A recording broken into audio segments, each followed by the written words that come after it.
Direct-to-consumer darlings, Honest Company, Figs, and Warby Parker have already been received by public markets. Allbirds is ready to join them. The Merino wool sneaker maker from New Zealand is hitting the public markets looking for a valuation as high as $2 billion. And in today's video, we're breaking down the bull and the bear case for the equity, getting into their revenue and net income, and talking about the competition. Stay with us. I'm Hannah, this is Erin, and you're watching the Piper Rundown. We analyze business and culture to help you win. Today's rundown is presented by Toast Punk. Toast Punk is an inspiring, limited, and unique NFT series consisting of 1,000 toast faces. No two toast faces are the same, but each shares some edibles story.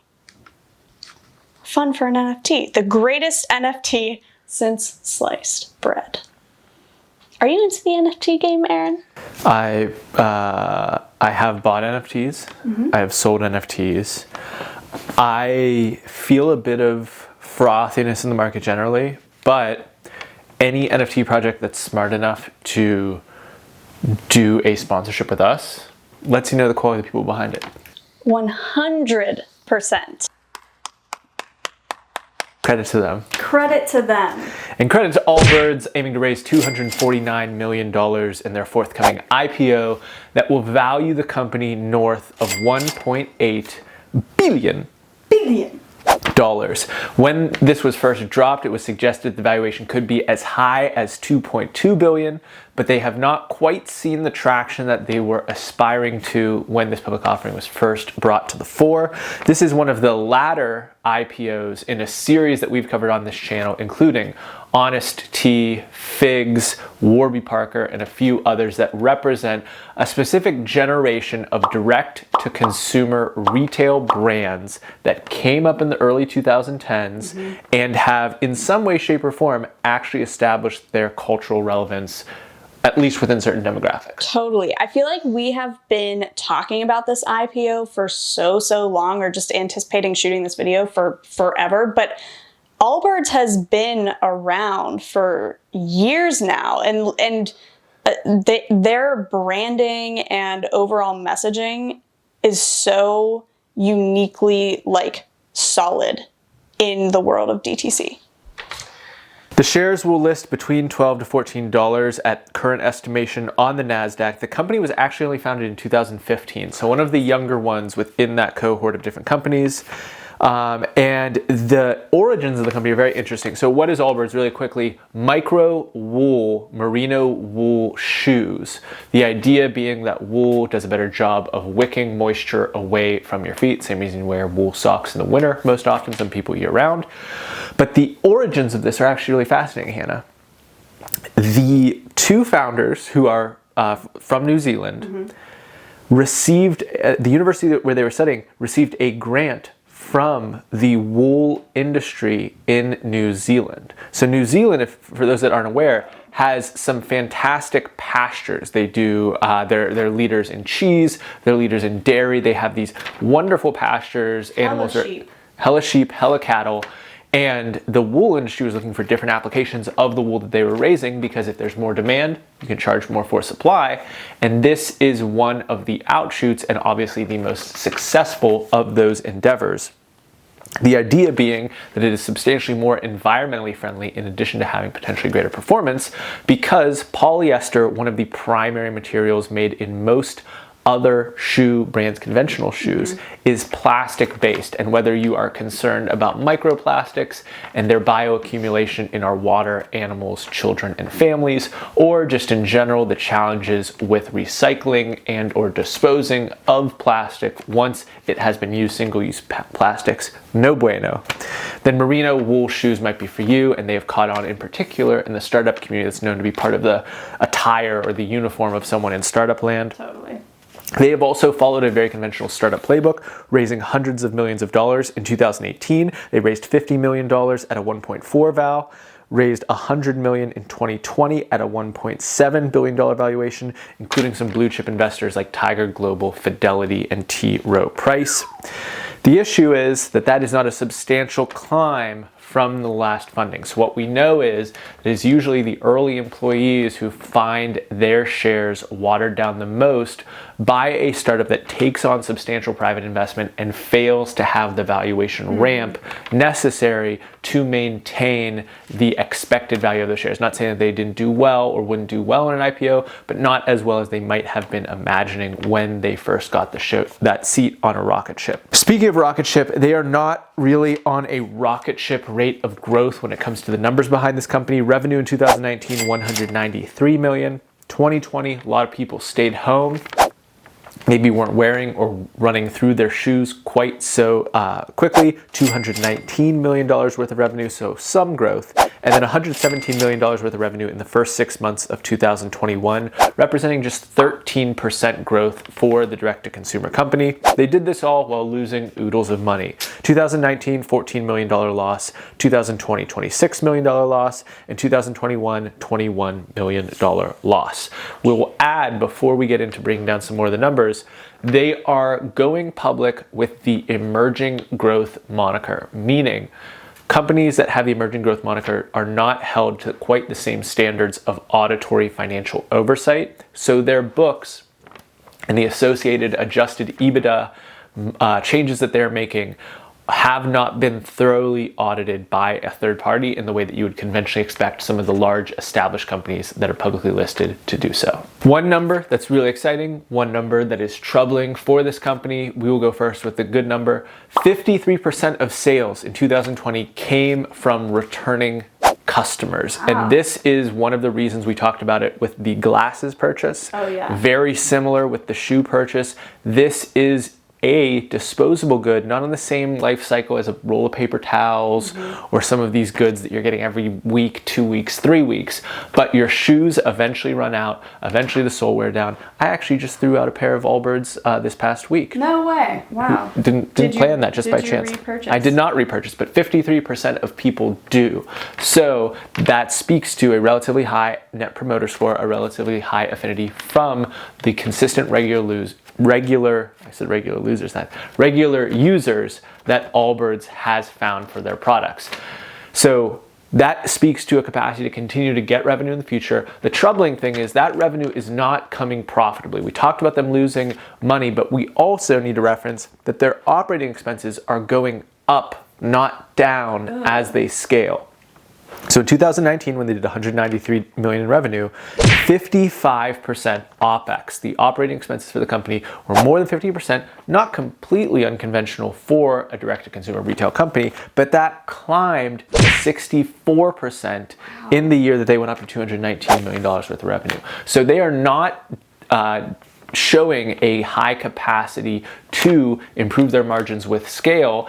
And in a world post-coronavirus pandemic with international supply lines, we're talking about shipping wool from New Zealand around the planet, it does not seem likely that they're going to be able to get their OPEX under control anytime soon. Definitely not. Damn, that's crazy. Now, are they just, I know they make the sneakers. I've seen so many people wear the sneakers. Do they have other like types of shoes built out and other product offerings, or is it mainly just the... So the two kind of future growth stories that they would tell is, number one, they're going to build out more of an apparel line with other similar products. They have a eucalyptus element to the new shoes that they're coming out. Okay. And with that stitching, you could see like apparel coming out as well with this type of material. They also are partnering with other brands in a B2B capacity to be the wool provider. And those other brands would be the distributor and actual like designer of the final product with that in mind. It's fun when a D2C company has like a sneaky B2B business model that not everyone hears about or is aware of. Hopefully that's what we deliver to you on the rundown. Build your business brain. On to the comps section. In order to better understand any business, it is very helpful to get a feel for the surrounding business landscape. That's taking a look at comparable companies within the space and also competitors. Aaron, tell us about the comps. So the footwear space is crowded. There's probably a bunch of brands that are already coming to mind. And what is also coming to mind is that most of these companies have their own ESG initiatives. It is an investing framework that is influencing a lot of institutional capital, and it is an important part of messaging and branding for these companies generally as they aim to retain talent and retain customers.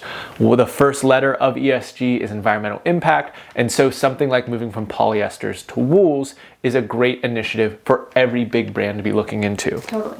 One of them, Adidas, is actually already partnering with Allbirds on a small run of wool-based products, but they have a $63 billion market cap and a much more well-established relationship with a wide swath of consumers.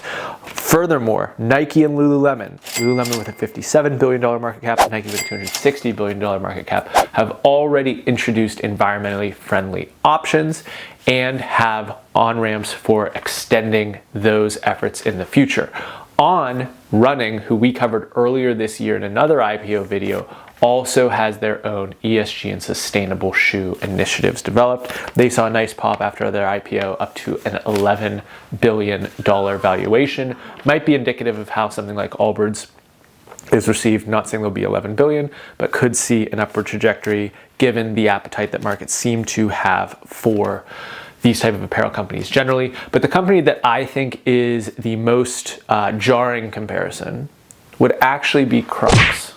Whoa. So Crocs is not in any way, shape, or form made from wool, but it is a very specific product that actually has more of a moat than Allbirds. Allbirds has basically been ripped off by Amazon's 206 brand, amongst others.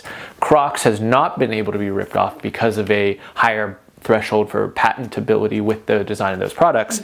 Crocs has a 61% return on invested capital. Meanwhile, Allbirds has a negative 20% return on invested capital. Those are the opposite ends of the spectrum. All the other companies you can think of, well, somewhere in between that range for shoe companies. So if you're looking for a team, a management team, an organization with the capacity to take dollars in and turn them into more dollars in the future, you have much larger already revenue numbers at a company like Crocs with the capacity to turn that revenue into more revenue in the future in a much more proven way. That's why they have a $9.3 billion market cap, and Allbirds will struggle to be much above $2. Damn. Throwing some spice into the comp section, Aaron. I love it. On to the meme factor. If you're unfamiliar with the meme factor, it is where Aaron and I rank the memeability of a company on a scale from 1 to 5. 1 being negative memes, 3 is completely neutral, you feel nothing when you think of this company, and 5 is all the positive, ultimate dank memes. Allbirds, it's a tough one. Because given the stats, given the numbers, you know, they're losing money, they are not growing at a super accelerated rate or anything, but I think generally amongst the general public and the messaging of like being environmentally conscious and what the materials that their products are made of, I think they're thought of in a positive light. So I am gonna go 3.7 for Allbirds. I'm in a similar boat. I was going 3.6. I think you could do the meme of like the birds take flight. Wow, what a dove noise that is. Or is that a pigeon? I'll go with the dove. That's a little bit higher class, right? Slightly. Yeah, I feel like, you know, Allbirds take flight. You can see that being a meme. Yeah, totally. Fly over, skyline pigeon fly. Before we move on to the bull and the bear case, let's hear about our sponsors, Toast Punks, one final time. I'm gonna drop my absolute favorite Toast Punk face right here on top of my face. Check them out. They have 1,000 unique NFTs just waiting for you to get your hands on. On to the bull and the bear case. Bull case starts with the sustainability push. ESG investing is a very large factor in markets. Every single company, every single size, shape, and industry is looking for their pathway into tapping into institutional funds with that specific designation. Allbirds does not have to do much work, although their governance structure is not optimal in terms of public shareholder representation on the board. So they have an inroad immediately to that pool of capital that other companies would struggle to gain access to. They also have the backing of a government. It's not the US government, it's not the Chinese government, it's not the EU, but the New Zealand government really wants this thing to succeed. And so if you are some other brand looking to make inroads into the wool industry that is coming out of New Zealand, they might route you through Allbirds in order to get access to that. So that's no small notion in terms of marketing power, pricing power, capacity to stay a relevant brand into the future. And then finally, the B2B option tied into that, that's basically tied together, is if there are other brands that say, we don't want to do the sourcing, we want someone else to knit the wool and actually put it into the fabric, we'll then assemble it somewhere else. They have the opportunity to play that. We always love brands that are able to have that B2B relationship. The margins are not only strong, but the capacity for retained revenue and earnings year after year is much more likely. And I don't see the wool thing going away. No. That's a pretty timeless material for clothing construction. Yeah, it's been around. It's proven its worth here. On the flip side, bear side, number one, we have literally one of the least profitable. Basically, after Casper mattresses, this is like the next worst in terms of return on invested capital and capacity to have differentiation. I don't think their brand is as tenuous as Casper, but the thing that came out about Casper was they were literally selling the same mattresses as everyone else. It was just a brand wrapper. Yeah. Wool knit shoes feels more on that spectrum than tailor-made nursing scrubs that are like designed with those folks in mind and has you know, extreme specific niche brand affinity. Yeah, and like you said, Amazon has ripped them off multiple times. They've been ripped off multiple times. Like of the different things you could see, I would basically say like you have Casper over here, you have Figs over here, Warby Parker, Allbirds in terms of like the spectrum I would agree of with stuff. that. And maybe Honest was like closer to Warby Parker in that it is hard to be completely and totally tied to sustainability in the way that they were with like their kind of, you know, non-toxic products, but tough for these D2C companies. There was a lot of hope and not sure if it was completely realized. Yeah. Cool, well that's a rundown. Thank you for watching. We'd like to shout out one of our amazing commenters. You truly are amazing. See, I don't know if this is Stephanie or Stefan. What would you say that is? Stefan? I'd call it Stefan. Okay. Stefan says, love the content. Do you have TikTok? Short but informative videos with high engagement could help you get bigger, I'm sure. Thank you for the kind words, Stefan. We actually do have TikTok. It's at Piper Creative. We are racing to get to 100,000 followers on there. And what happens if you don't hit it? So if we don't hit 100,000 by midnight on November 3rd, then I'm gonna have to run a beer mile. But if we do hit it, then Aaron's gonna have to run a beer mile. And we will share whatever unfolds on this channel. So make sure you hit subscribe so you don't miss that.